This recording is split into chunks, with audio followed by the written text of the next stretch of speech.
Welcome back to the Takeout. Hire a farmer. That was the pitch from Charles Hatcher against two-term Tennessee Republican Congressman Andy Ogles in the redrawn Tennessee 5th Congressional District. It worked. Hatcher, former state agriculture commissioner, won last night's primary. Trump endorsed Ogles and therefore suffered his second House primary loss of this week. And Charles Hatcher joins me now. Mr. Hatcher, congratulations. Welcome to the program. Why did you win? Was it about the redrawn lines of the district or something that constituents there got tired of Congressman Ogles over? Well, maybe it was a little bit of both, but I think it started with the redistricting map. And at first I thought, well, this is going to be bad. And then we got to looking at it and then soon found out that several of the counties in the 17 county new district were the highest ag revenue counties in the state of Tennessee.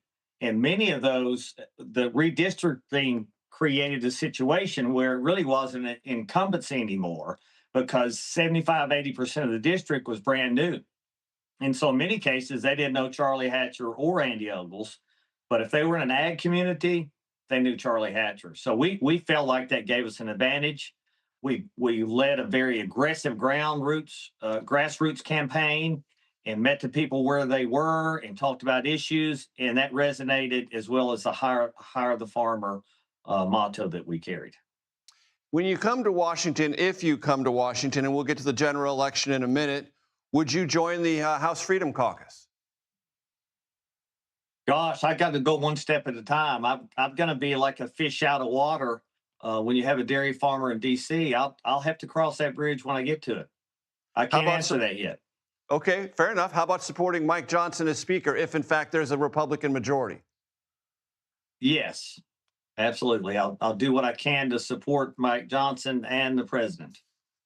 So how do you evaluate the upcoming general election? You're going to be running against Columbia Mayor Chaz Mulder, who has, as I understand it, more campaign cash in reserve than you currently do. That's correct. I mean, we're gonna continue down the same path of the grassroots campaign and work hard like a farmer does and get the job done and serve others. That's been also what we've been running on. And we're not going to slow down. We're going to run like we're 10 points down and scared and that workforce for the primary. And we're going to continue that same approach.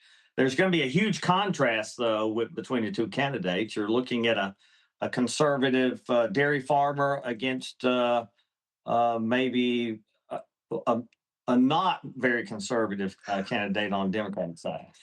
Not very conservative. So, as I understand it, you got some support from an independent advertising spending from the Tomorrow Coalition, which, as I understand it, targets candidates who have acted against renewable energy development. As you know, President Trump is not a big fan of renewable energy. Are you? And is that a point of contrast possibly between you and the president?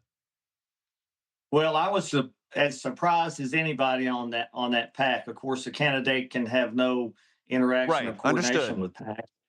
And so that, when I saw those commercials, I thought, well, shoot, that's pretty good for me, but I didn't know anything about it. As far as the energy part goes, I'm a big, we need to be energy independent. I'm for all sources of energy that make sense to me, and we need to be energy independent in this country, and that's part of the reason or part of the way that we can reduce costs in this country. Not too long ago, Congressman Ogles posted on social media things that were widely interpreted as hostile to gay Americans and Islamic Americans. Islamophobic was the accusation. Do you think that played any role in this campaign? And do you in any way want to distance yourself from that kind of rhetoric from Congressman Ogles? Well, I think it did play a somewhat part of the role. And no, I'm not talking about distancing myself from the party. It's we the people, and that's all the people. If you read the Constitution and Declaration of Independence, we the people is all the people. Mm-hmm. And when you think about this atmosphere, the midterm election, many in Washington have concluded it is a net hostile environment for Republicans. Do you have any anxiety about the overall national atmosphere affecting the outcome of your race against Chaz Mulder, the Democratic nominee?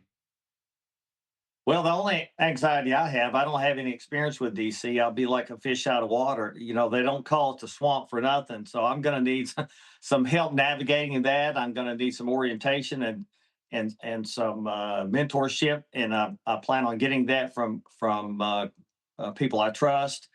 So that I have a little bit of anxiety about that, but I will. I'm going to come back to this farm when I can if I get elected, and that will be like a refuge for me, and I can replenish my soul walking back into the uh, to the dairy farm, entering those gates. Charles Hatcher, again, congratulations on your victory, and we'll keep in touch. Thanks so much for having me.